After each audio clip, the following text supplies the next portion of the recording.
Hadir, Bu. Yang kelima ada Mbak Adina Ulasa Putri. Hadir, Bu. Oke, sepertinya sudah hadir semua ya. Nah, anak-anak senang sekali pada pagi hari ini Ibu bisa bertemu kalian kembali, menatap muka kalian kembali dalam mata pelajaran ekonomi. Oke, kemarin kita udah belajar mengenai apa ya? Ekonomi. Bagus sekali anak-anak, kita kemarin udah belajar mengenai perdagangan internasional. Nah, pada hari ini kita akan membahas mengenai pembayaran internasional. Sebelum itu, Ibu akan mengasih satu pertanyaan, yaitu mengenai kenapa pembayaran internasional itu penting dalam perdagangan internasional. Ayo, siapa yang bisa jawab? Langsung klik kanan ya. Yuk. Izin menjawab, Ibu. Ya, baik, silakan Mbak Adinda. Menurut saya, dalam sistem perdagangan kan itu ada membutuhkan alat pembayaran dalam transaksinya dan mata uang di setiap negara itu berbeda. Nah, menurut saya hal tersebut itu yang menjadikan pembayaran internasional itu sangat penting. Itu, Ibu. Oke, tepat sekali jawaban dari Mbak Adinda. Beri aplaus untuk Mbak Adinda. Tepat sekali ya yang dijawab Mbak Adinda. Pembayaran internasional itu penting bagi perdagangan internasional karena kita berhubungan dengan berbagai negara, maka alat pembayaran yang digunakan pun semakin berbeda kayak gitu. Sehingga pembayaran internasional itu sangat penting. Oke, sebelum memulai pembelajaran dan memulai materi pada pagi hari ini, Ibu akan membacakan kompetensi dasar dan indikator yang akan dibahas pada pembelajaran kali ini. Untuk kompetensi dasarnya yaitu 3.9 mengenai menganalisis konsep dan kebijakan perdagangan internasional. Kemudian untuk indikator yang pertama yaitu ada menjelaskan mengenai alat pembayaran internasional. Kemudian yang kedua ada menjelaskan mengenai neraca pembayaran internasional. Kemudian yang ketiga ada menjelaskan mengenai devisa. Yang keempat itu ada menjelaskan mengenai macam-macam devisa. Dan yang kelima yaitu menjelaskan mengenai fungsi devisa. Nah, sekarang kita langsung ke materi saja ya. Nah, pada model pembelajaran kali ini Ibu akan membagi kalian menjadi 3 kelompok. Nah, tiga kelompok ini nantinya akan membahas mengenai yang pertama. Kelompok pertama itu akan membahas mengenai alat pembayaran internasional. Kemudian kelompok yang kedua akan membahas mengenai neraca pembayaran internasional. Kemudian kelompok yang ketiga yaitu akan membahas mengenai devisa. Oke, kalian udah paham atau belum mengenai tugas kalian? Sudah jelas, Ibu. Oke, terima kasih. Oke, berarti Ibu akan memilih kalian berdasarkan nomor absen ya. Untuk yang kelompok pertama yaitu terdiri dari Mas Eva dan Mbak Melinda. Kemudian kelompok yang kedua itu ada Mas Fadil dan Mas Arum. Kemudian kelompok yang ketiga yaitu ada Mbak Adinda. Nah, kelompok yang pertama itu membahas mengenai alat pembayaran internasional. Kalian bahas mengenai apa? Alat pembayaran Internasional. Oke, untuk selanjutnya kelompok kedua yaitu ada Mas Arum dan Mas Fadil membahas mengenai neraca pembayaran internasional. Oke, kelompok kedua membahas mengenai apa? Oke, kemudian untuk kelompok yang kedua terdiri dari Mas Fadil dan Mas Arum membahas mengenai neraca pembayaran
warahmatullahi wabarakatuh. Waalaikumsalam warahmatullahi wabarakatuh. Kami dari kelompok 1 ingin mempresentasikan hasil diskusi kami. Yang pertama akan dibacakan oleh Melinda. Saya akan membacakan arti alat pembayaran internasional. Mekanisme pembayaran perdagangan internasional diperlukan untuk memecahkan masalah perbedaan mata uang tiap negara. Pembayaran perdagangan internasional dapat dilakukan melalui cara tunai dan non-tunai. Pembayaran non-tunai, pembayaran tunai atau check payment merupakan pembayaran secara langsung saat penyerahan barang. Berikut jenis pembayaran secara tunai check, yaitu pembayaran tunai berupa surat pindah dari nasabah yang ditunjukkan kepada bank untuk membayarkan sejumlah uang kepada pihak yang namanya sudah tertera pada cek. Wesel bank atas tunjuk, yaitu wesel yang diterbitkan oleh bank domestik dari negara importer, yaitu ditunjukkan kepada bank korespondennya di negara lain untuk membayar sejumlah uang kepada pembawa surat wesel. 3. Telegraphic transfer, yaitu perintah pembayaran yang dikirimkan melalui telegram dari bank dalam negeri kepada korespondennya di luar negeri. Yang kedua yaitu pembayaran non-tunai. Pembayaran non-tunai merupakan alat pembayaran dalam perdagangan internasional yang membayarnya tidak dilakukan secara tunai. Pembayaran non-tunai tidak memerlukan uang dalam jumlah besar dan memiliki resiko keamanan yang lebih kecil dibandingkan dengan pembayaran tunai. Berikut jenis pembayaran non-tunai. 1.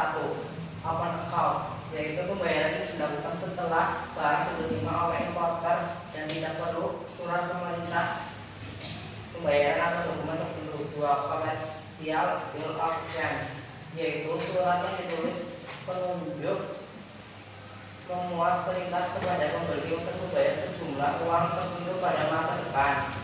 3. Consignment, yaitu penjualan barang yang dititipkan oleh eksportir luar negeri sehingga importer dalam negeri hanya menyalurkan uang sejumlah barang yang terjual. 4. Letter of credit, yaitu surat yang diterbitkan bank atau isong pada bank atas pemerintah dari negara importer ketika bank yang akan menyetujui akan membayarkan wesel kepada eksportir. 5. Private compensation, yaitu pembayaran internasional yang melibatkan seluruh suatu negara dan seluruh negara lain tanpa perbedaan. Sekian presentasi dari kami. Apakah ada pertanyaan? Saya Arun dari kelompok 2 ingin bertanya, apakah konsinyasi itu sama dengan consignment? Ya, karena konsinyasi adalah nama lain dari consignment. Sekian presentasi dari kami. Wassalamualaikum warahmatullahi wabarakatuh. Waalaikumsalam warahmatullahi wabarakatuh. Bagus sekali presentasi dari kelompok 1 tadi mengenai alat pembayaran ya. Alat pembayaran itu ada 2, yaitu tunai dan non tunai. Tadi juga udah dijelaskan kalau pembayaran tunai itu ada cek, kemudian ada wesel, kemudian ada telegraphic transfer, kemudian ada pembayaran non tunai juga. Tadi terdiri dari berbagai macam juga. Ada mengenai open account yang pertama, yaitu yang kedua ada mengenai commercial bill of exchange, kemudian yang ketiga ada consignment, kemudian yang keempat ada letter of credit, kemudian yang kelima itu ada mengenai private compensation. Oke, untuk yang selanjutnya yaitu materi mengenai neraca pembayaran internasional akan disampaikan dan dipresentasikan oleh kelompok 2. Kepada kelompok 2 untuk Mas Fadli dan Mas Arun dipersilakan.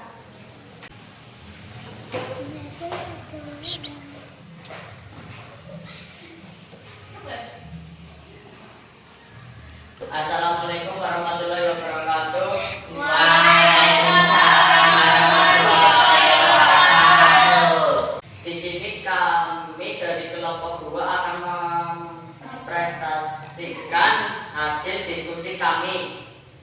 Neraca pembayaran internasional. Neraca pembayaran merupakan intisar yang tersusun secara sistematis dan memuat seluruh transaksi ekonomi yang berhubungan dengan pembayaran luar negeri dalam jangka waktu tertentu.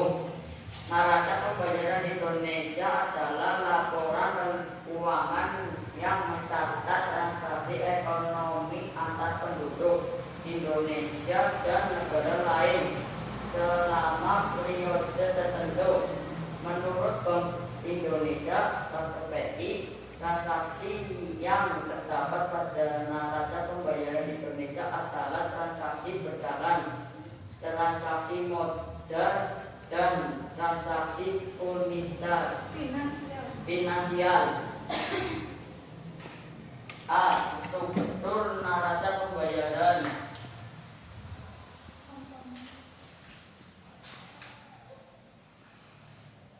Neraca pembayaran disusun dengan komponen khusus. Komponen khusus neraca pembayaran sebagai berikut.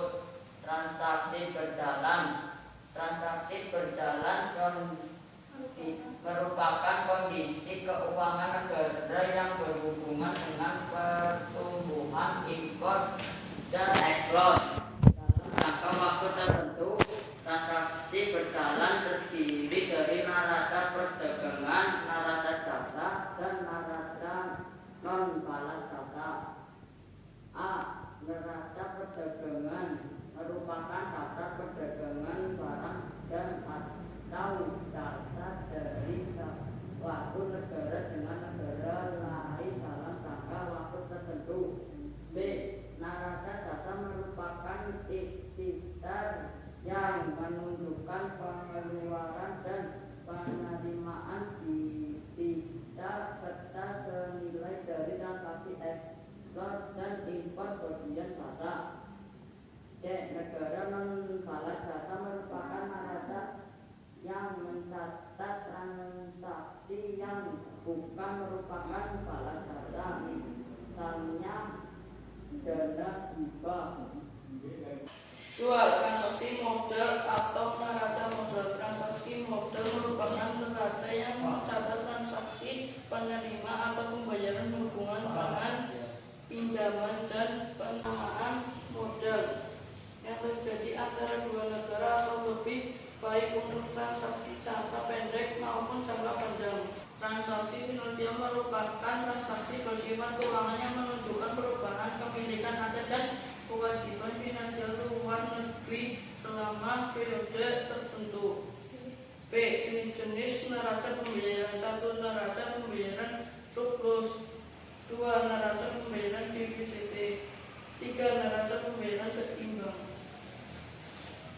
Sekian presentasi dari kami. Wassalamualaikum warahmatullahi wabarakatuh. Waalaikumsalam warahmatullahi wabarakatuh.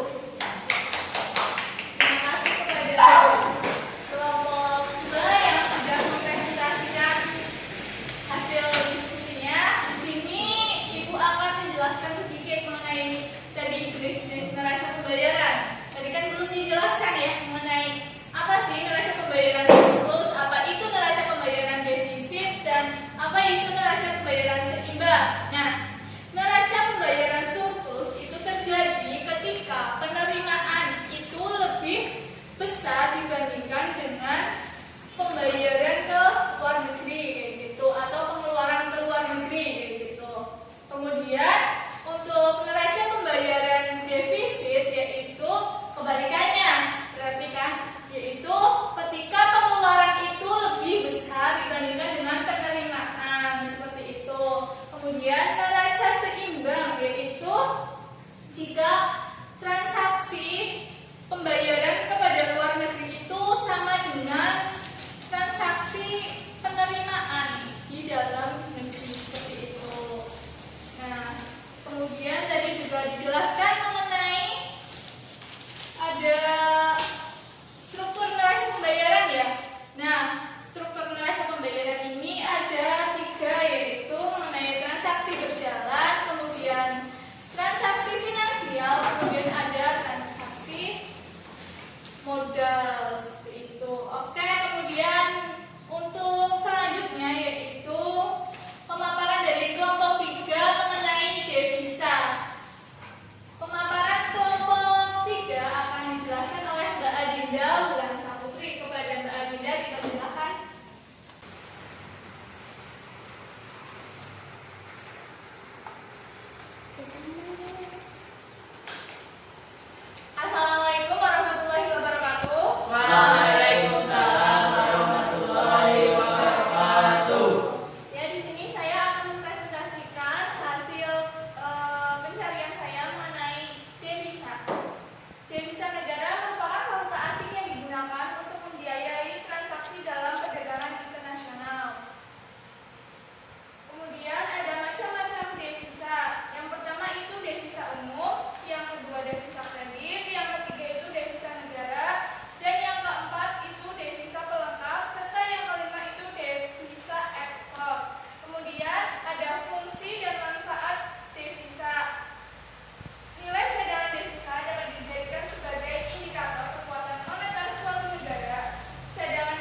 dalam negeri. Yang keempat itu membayar hutang dalam negeri yang sudah jatuh tempo. Yang kelima itu membiayai jasa-jasa yang diterima dari luar negeri. Ya, sekian presentasi dari saya. Kurang lebihnya mohon maaf. Wassalamualaikum warahmatullahi wabarakatuh. Waalaikumsalam warahmatullahi wabarakatuh. Silakan Mbak Arinda duduk kembali. Ya, beri aplaus untuk Mbak Arinda atas presentasinya yang cukup bagus.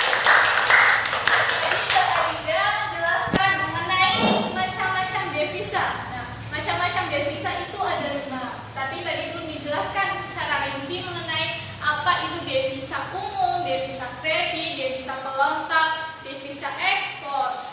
Nah, di sini Ibu akan menjelaskan mengenai devisa umum.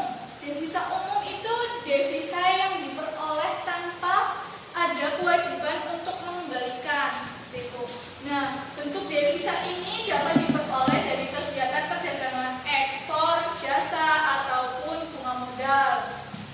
Kemudian untuk yang kedua yaitu ada devisa kredit. Nah, devisa kredit itu apa sih? Devisa kredit itu merupakan devisa yang memiliki syarat untuk mengembalikannya. Devisa ini itu biasanya diperoleh dari pinjaman luar negeri. Nah, kayak misalnya utang negara Indonesia ke negara Cina, seperti itu. Kemudian untuk yang ketiga yaitu ada devisa negara. Nah, devisa negara itu merupakan devisa yang dimiliki oleh pemerintah dan termasuk dana devisa. Nah, kemudian yang keempat yaitu ada devisa pelengkap. Nah, devisa pelengkap ini devisa yang dimiliki oleh pihak swasta dan memperoleh pengawasan dari pemerintah. Nah, sebagian devisa itu berasal dari penjualan jasa yang berlaku pada saat itu. Nah, kemudian ada devisa ekspor. Nah, devisa ekspor ini ya sudah jelas merupakan devisa dari hasil ekspor barang. Misalnya Indonesia mengekspor itu minyak bumi. Indonesia mengekspor minyak bumi ke Myanmar misalnya. Nah, itu berarti kita pihak Indonesia mendapatkan devisa. Nah, devisanya itu dinamakan devisa ekspor. Devisanya itu dinamakan devisa Ekspor. Oke, Ibu kira cukup sekian pembelajaran yang dapat Ibu sampaikan. Apakah ada pertanyaan anak-anak? Tidak, Bu. Oke, karena sudah tidak ada pertanyaan, Ibu akan memberikan kesimpulan. Tapi dibantu oleh kalian semua ya. Tadi kita sudah mempelajari apa saja ya? Alat pembayaran internasional, cara pembayaran internasional, devisa. Oke, nah kita tadi sudah belajar tentang apa alat pembayaran internasional, kemudian sudah belajar mengenai neraca pembayaran internasional dan devisa. Nah, ini merupakan materi terakhir dari ekonomi di semester 2 ini. Kemudian kalian juga minggu depan akan melaksanakan PAT, oke? Berarti untuk materinya sampai di sini. Nah, Ibu juga akan memberikan tugas dan dikumpulkan besok ya. Tugasnya itu mengerjakan